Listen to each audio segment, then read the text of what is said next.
మనకు రాగి సంగటి చేసుకోవడానికి కావాల్సిన పదార్థాలు ఈ సైజ్ అండి. ఈ కప్పు కనపడుతుంది కదా! ఇది 160 ఎంఎల్. 160 ML cup. ఇలాంటి కప్పులో 1 ½ గ్లాసు రైస్ తీసుకున్నాను నేను. 1 ½ గ్లాస్ రైస్ ఇది. So, 1 ½ glass rice. ఈ 1 ½ గ్లాస్ రైస్ వచ్చి నలుగురికి వస్తుందండి రాగి సంగటి.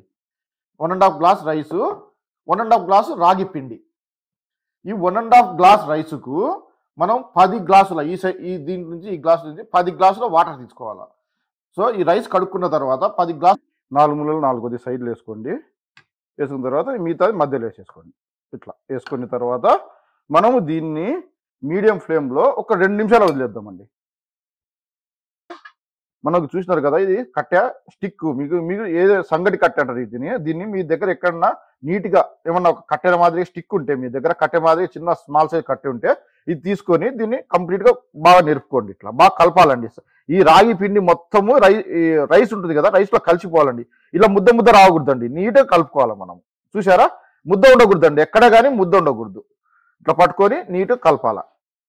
చూసినారా? ఇట్లా సంగటి మెత్తగా ఇట్లా రావాలన్నమాట. బాగా కింది నుంచి కలుపుకోవాలండి. కింది నుంచి కలుపుకుంటే ఏమవుతుందంటే మనకు ఇవన్నీ పిండి మాదిరి ముద్ద మాదిరి ఉండదన్నమాట.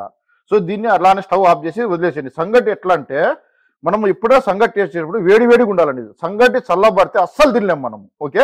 ఇప్పుడు సంగటి ముద్ద తీసుకొని చూసినారా నెయ్యి మనము తాత ముత్తాతలు పాతకాలంలో ఎట్లా అండి ఇలా గుంత లెక్క చేసుకొని దీనిలో నెయ్యి వేసుకొని ఇట్లా సంగటి ముద్ద తీసుకొని సంగటి వచ్చిందండి. ఇట్లా రావాలండి.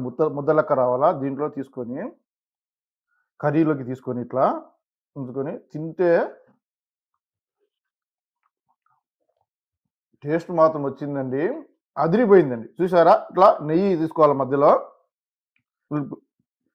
ఇట్లా నెయ్యిలో కొద్దిగా తడుపుకొని సో, ఈ కర్రీ తీసుకొని టేస్ట్ వచ్చిందండి. నేను చెప్పిన కొలతలతో చెప్పిన విధంగా చేసుకోండి. టేస్ట్ మాత్రం అదిరిపోయిందండి.